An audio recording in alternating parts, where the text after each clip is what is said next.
看真实案例，品人间悲欢。大家好，我是瑞，欢迎打开 M2 档案。要是在澳大利亚做一个最恶毒、最令人痛恨的女性排名，那么 Kathleen Folbigg 应该名列前茅。她被控杀害了4个亲生骨肉，而且每个孩子离世的时候都不到2岁。这位母亲呢，也因3项谋杀罪和1项过失杀人罪被判入狱25年，不得假释。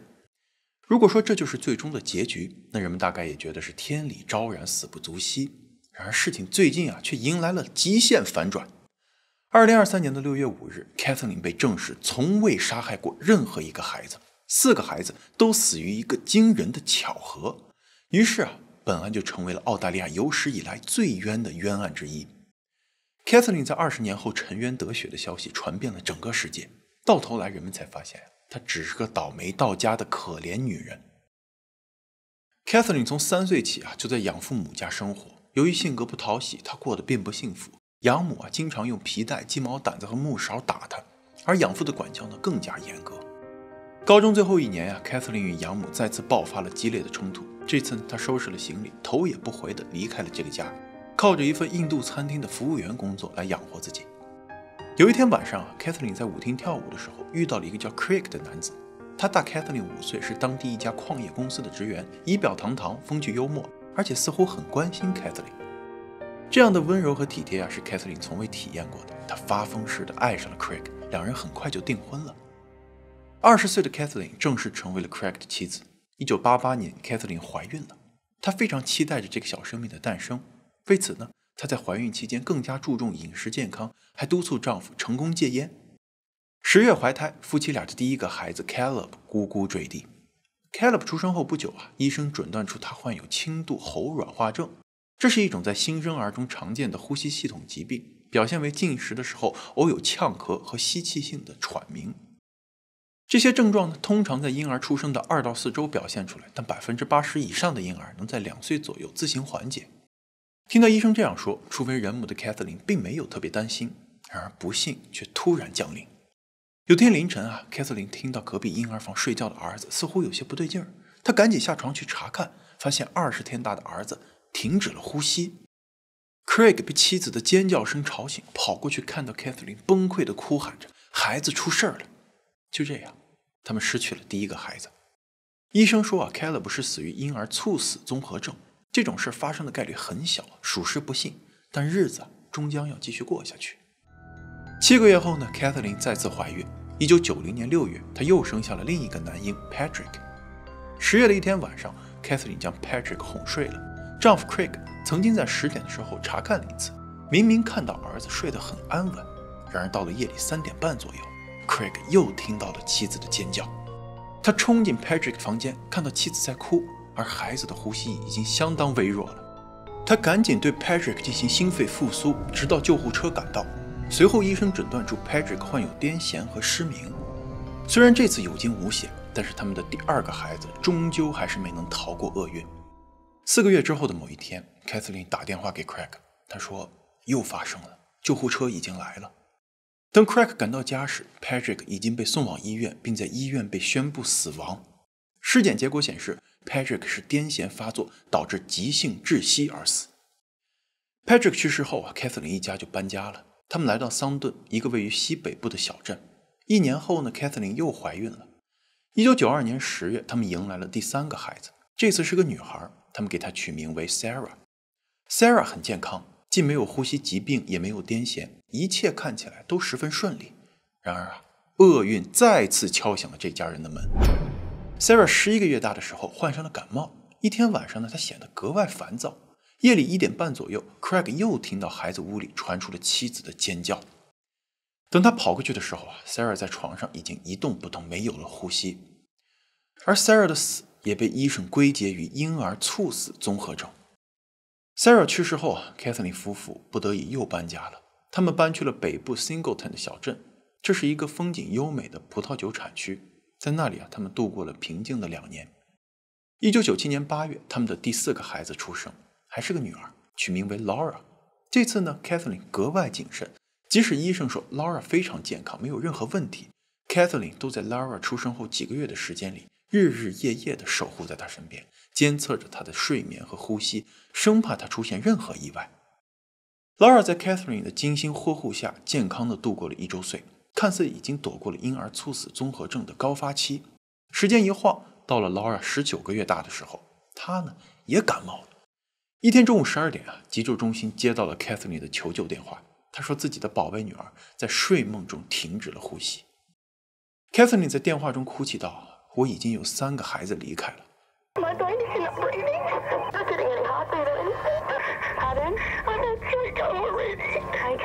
等到救护车赶到时，2名急救人员看到 Catherine 正在厨房的岛台上为 Laura 做着心肺复苏。急救人员赶紧接手检查，发现 Laura 已经没有了呼吸。经过尸检医生发现 Laura 并没有受伤，身体中也没有致命的药物或者酒精，而 Laura 呢患有心肌炎。但当他了解到这是同一个家庭中第4个死亡的孩子的时候，他拒绝将 Laura 的死归结于心肌炎，因为他认为4个孩子都死于婴儿猝死综合症的概率太小了。他在 Laura 的死因上写道：“未确定。”就这样，从1989年到1999年这10年期间， Catherine 的2个儿子和2个女儿全部离开了人世。当调查 Laura 死因的警探 Bernard 在了解到 Laura 是 Catherine 第4个死亡的孩子，并且死因未确定时，他认为这件一定有什么问题。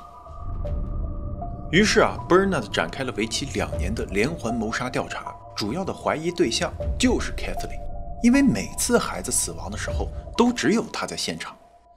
另一边呢，随着 Laura 的死， Catherine 和 Craig 的婚姻也走到了尽头。他带着少量的个人物品离开了这个令他伤心无比的家。Craig 在整理 Catherine 物品的时候，在床头柜发现了几本他写的日记。Catherine 从第1个孩子死去后就养成了记日记的习惯，在这10年间他记了很多本日记，但是在多次搬家过程中，大部分都被扔掉了，只有小部分留了下来。而当 Craig 翻看这些日记后，却像发现了新大陆一样，他把这些日记交给了 Bernard 警探，并告诉警探他在看到日记的内容后感到相当的恶心。而 Bernard 在看完日记的内容后，更加坚信了 Catherine 就是杀害4个孩子的凶手。那么 Catherine 的日记中到底记录了什么，会让同床共枕10年的丈夫感到恶心，让警探直接认定她就是杀害自己骨肉的恶魔呢？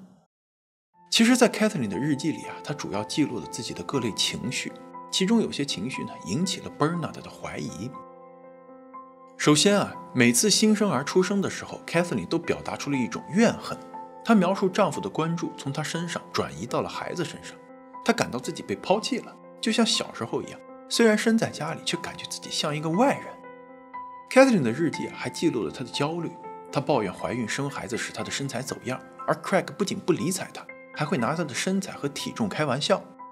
有时候Craig 还会拒绝她的求欢，而且她只要一有机会就会和其他的女性调情，这让 Catherine 惶惶不安，生怕丈夫会离开自己。因此Catherine 下定决心不惜一切代价也要减肥。她写道：“我必须要减掉额外的体重，否则他就不会再爱我了，因为外表对他来说意味着一切。”在孩子死后不久，他就写下了自己的体重以及他减肥的决心，仿佛比起孩子的死，他更加在意的是自己的身材。而除了怨恨和焦虑呢， Catherine 还记录了自己在育儿过程中的悔恨。她觉得养育幼儿让她感到非常有压力，有时候会对孩子产生愤怒和怨恨的情绪。她这么写道：“我觉得自己是世界上最糟糕的母亲。Sarah 在的时候，我就对她很暴躁，结果在一些帮助下，她离开了我。”这句话里头这个在一些帮助下，令 Bernard 确信 Catherine 和 Sarah 的死脱不了干系。然而除了 Catherine 的日记，他也没有发现任何有关他杀害4个孩子的直接证据。但是呢 Bernard 并不打算就此放弃，他走访了所有的人证，收集了所有的物证，结果发现了一段有关 Catherine 的黑历史，那就是他的亲生父亲是个杀人犯。Catherine 的父亲 Thomas 在一个黑社会团伙中曾经担任过刽子手的角色，专门负责干那些伤天害理的事儿，什么打碎别人的膝盖了，扭断别人的脖子，都是他来下手。而这份心狠手辣不仅是对外人，就连自己的枕边人他也不放过。Thomas 用刀砍了第一任妻子的脖子，但是第一任妻子经过及时的救治，侥幸活了下来。Catherine 的母亲呢是他的第2任妻子，他就没那么幸运了，被醉酒的 Thomas 在公共场所连捅24刀，倒在血泊当中。而 Thomas 竟然还狡辩称虽然感到抱歉，但我不得不这么做，不然他会杀死我们的孩子。最后母亲死了，父亲被收监，刚刚18个月大的 Kathleen 才这么成为了孤儿。在 Laura 死后Kathleen 在日记中写下这么一段话：我必须承认，我是我父亲的女儿。在 Bernard 看来Kathleen 这就是承认了自己和父亲一样，就是个天生的杀人犯。2001年4月19日 Kathleen 在家中被捕，她被控杀害了她的4个孩子。20世纪90年代，欧美流行着一位英国儿科医生 Roy Meadow 的几个理论他提出呢，就儿童死亡而言，1个是悲剧，2很可疑，3个就是谋杀，除非有相反的证据出现。他呢还提出了一个代理型孟乔森综合症，指照顾者为了博取他人的关注和同情，故意捏造或促成被照顾人的疾病。Roy 曾经写过一例护士杀害4名被照顾的孩子的案例，声称这名护士就是代理性孟乔森综合症的患者。Roy 医生的这些理论影响了 Kathleen 案件中出庭作证的儿科病理专家。他认为根据当时的医学统计数据，一个家庭出现1例婴儿猝死综合症的概率呢是1/1000，那么一个家庭4个孩子都出现这个婴儿猝死综合症的概率是1/1000000换言之呢，这就是概率极为小，算是基本上不可能发生的事儿。那如果把自然的原因排除了，孩子们的死一定就是 Kathleen 造成的。她很可能是患有这个代理性孟乔森综合症，她日记中的记录就是佐证。Did you kill Caleb? No. Did you kill Patrick? No. Did you kill Sarah? No. And did you kill Laura? No. 检方大律师在接下来的2个月的审判中，把 Kathleen 描述成了一个只关注自己生活和外表的女性，去健身房和舞厅的兴趣比照顾自己的孩子要大得多。最终呢，在照顾孩子的重负中失控，因此痛下杀手。最致命的是检方还请出来2个 Kathleen 的家人当证人，一个呢是她养父母家的女儿，也就是她的养姐，另一个就是她的丈夫 Craig。根据她养姐描述在 Laura 的葬礼上 Kathleen 哭了一会儿就不哭了，之后似乎变成了一个完全不同的人，她看起来很高兴，微笑着，似乎在享受一场聚会。而 Craig 更是作证说 Kathleen 对每个孩子都很暴躁，经常发脾气。就在 Laura 死亡那天早上， Kathleen 还把 Laura 强行摁在高脚椅上，逼她吃饭。另外每个孩子去世时的场景也非常相似，他会在夜里突然听到 Kathleen 的尖叫，跑过去后看到 Kathleen 在孩子床边哭泣，等孩子死后呢， Kathleen 会把过世孩子的照片和物品全部收起来，从此只字不提关于那个孩子的任何事情。就这样，根据专家的证词， Kathleen 的日记和她2位家人的证词，陪审团仅仅用了不到8个小时就一致认定 Kathleen 有罪。当宣读判决时，众叛亲离的 Kathleen 崩溃地大哭了起来，而 Craig 在法庭外接受采访时开心地说，我仅向12名我从未正式见过面的人表示感谢，他们今天帮助4个美丽的灵魂获得了自由，使他们安息。看到这一直播的全国观众呢，也都欢呼雀跃，澳大利亚最恶毒的女人终于伏法了。Kathleen 随后被带到了穆拉瓦妇女拘留中心，所有的人都认为她杀害了自己的4个孩子，她在监狱中也备受欺凌，监狱长不得不将她单独隔离，以保护她的安全。第2年8月份呢 ，Kathleen 被送回法庭，接受了正式的判决，她获刑40年，且30年不得假释。Kathleen 向悉尼先驱晨报写了一封信，表达了对司法机关的愤怒。她指责检方花了4年时间，通过道听途说和间接证据给她安上了一个莫须有的罪名，使她成为一个全世界都讨厌的女人，每天都面临着死亡威胁。2003年，36岁的 Kathleen 被正式收监。同年呢，她的律师发起上诉。2005年，上诉取得了一点效果，刑期缩短至30年，25年不得假释。然而，除了几个高中时期的伙伴全世界没有人相信她是无辜的。Kathleen 给高中的朋友 Tracy 写信痛斥检方利用自己的日记来判刑，而那私密的记录只是为了抒发怀孕的痛苦，缓解养儿的疲惫和抑郁。她希望有一天能够真相大白，找到孩子真正的死因。与其他人不同的是Tracy 等老友始终相信 Kathleen 是被冤枉的，一直在为她的释放而奔走。2018年的新南威尔士州终于批准了对4个孩子的死因进行法医病理复核。Kathleen 的律师找到了当时澳大利亚国立大学的遗传学家 Carola， 希望他能够从 Kathleen 的 DNA 中找到可能解释孩子们猝死的原因。专家在显微镜下仔细研究了几个孩子的心脏切片样本，发现他们都患有不同程度的心肌炎。一般来说幼儿心肌炎的发病率仅在10万分之一，那他家孩子这个患病率明显看起来是太高了些。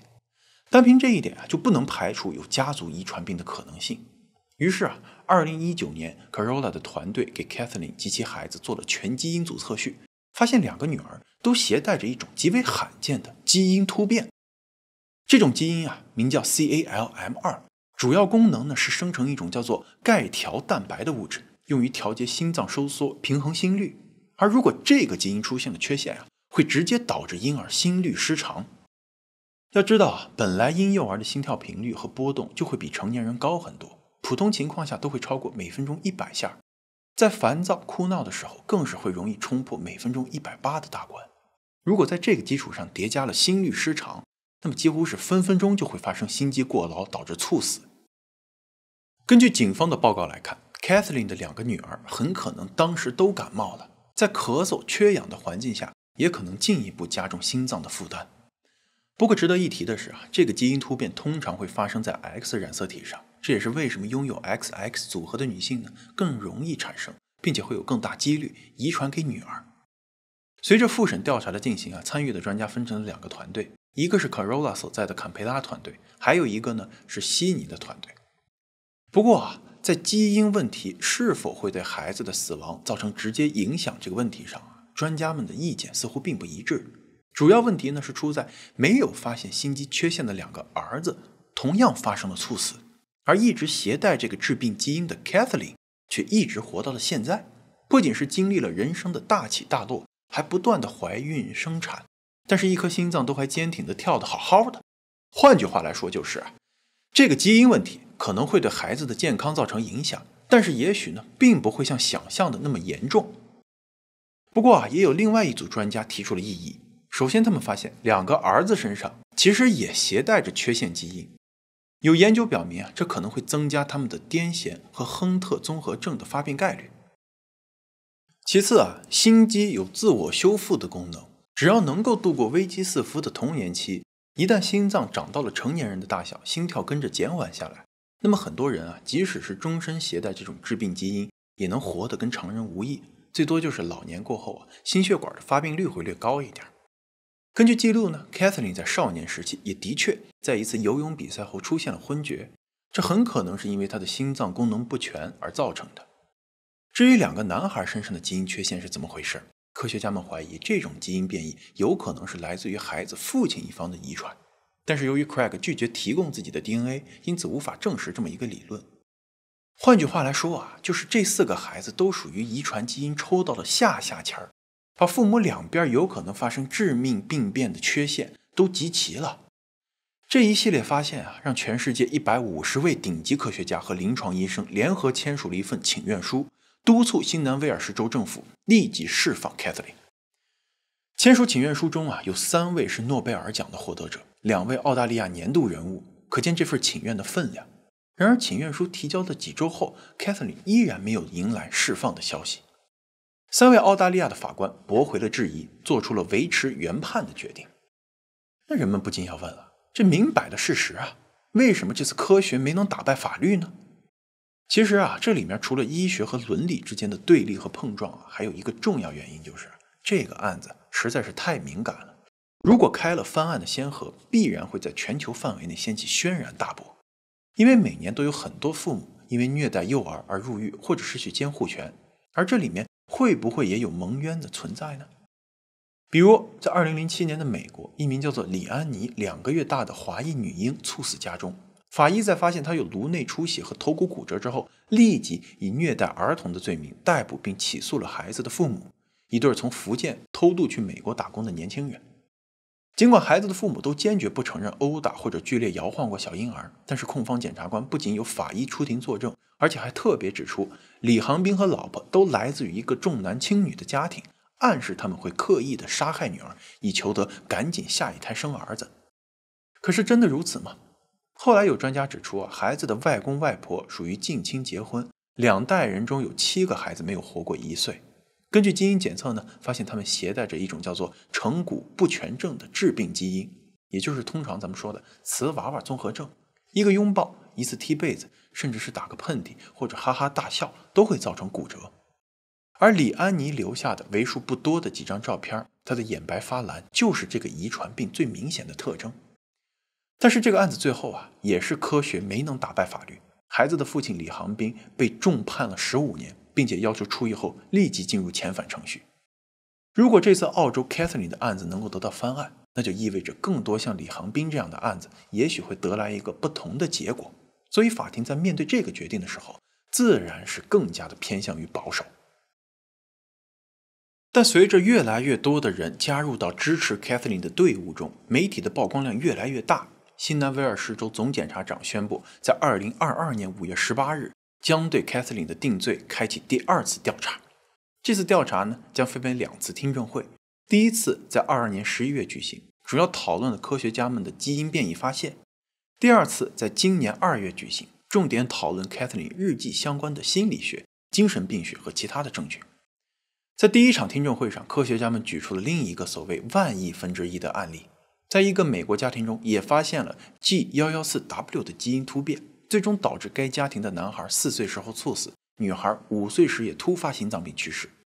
而在第2场的听证会上，不少心理学家和精神病学家作证称 Kathleen 的日记并不能够说明她杀害了孩子。从专家的角度来看，他们只看到一位新手母亲在缺少育儿信心和帮助的情况下的自责、崩溃和严重抑郁。至于我是我父亲的女儿这句话的解读，心理学家解读为Kathleen 认为自己的父亲罪孽深重，所以潜意识中认为自己负债女还，受到了上帝的惩罚，所以孩子才会接二连三地离开自己。但人们却将他的善良解读为认罪。新南威尔士大学犯罪学和刑法讲师 Williams 博士表示，关于女性一直存在着一种根深蒂固的观念，这种观念会让在走刑事程序的女性处于不利地位，即作为母亲，你不够悲伤，你哭得不够。由于这种观念呢，2003年的检方和陪审团才会想当然地认为，如果是作为无辜的母亲， Kathleen 应该在日记里怎么写，而不是那么写。2023年4月26日，已经坐牢了20年的 Kathleen 在55岁的年纪再次走上法庭。这次的法官 Tom Bathurst 接受了这些证据，并做出了释放 Kathleen 的决定。6月5日 Kathleen 被无条件释放。电视台跟踪报道了一些 Kathleen 刚刚重获自由时的生活片段，她显得格外平静。看着她的面庞，很难想象20年的时间，她是凭借怎样的力量和信念感坚持下来的。Hello, this is Kathleen. I'm extremely humbled and extremely grateful for being pardoned and released from prison. My eternal gratitude goes to my friends and family, especially Tracy and all of her family, and I would not have survived this whole ordeal without them. Today is a victory for science and especially truth. And for the last 20 years I have been in prison, I have forever and will always think of my children, grieve for my children, and have missed them and love them terribly. Thank you.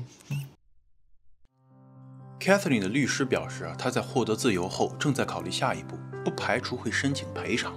而刚出狱的 Kathleen 显得与社会严重脱节，她会因为电视的诸多功能而惊讶，为 iPhone 的智能而叹息。而最令她感到高兴的是，终于能够在真正的床上睡一觉，用真正的陶瓷杯喝上一杯茶。这些在大家眼里普通的不能再普通的事情，却是她过去20年里无法企及的梦想。看到这些的人无不动容和唏嘘。而 Kathleen 的案件也推动了澳大利亚乃至全世界的司法改革。英国、新西兰、苏格兰和挪威等国家已经设立了刑事案件审查委员会，来复审刑事案件强有力的新证据和论点。在统计学中如果一件事情发生的概率低到一定程度，我们就可以认为该假设是小概率事件，从而拒绝它。但是在法律面前，人们难道就可以因为4个婴儿连续自然死亡的概率实在太小，就判决他们的母亲有罪吗？法律是否应该更具有对科学更高的敏感性？又或者，人们对好母亲的定义是否只有一个？感谢收看 M 二档案。如果您觉得视频还不错，别忘了点赞、订阅、转发支持一下。咱们下期再见。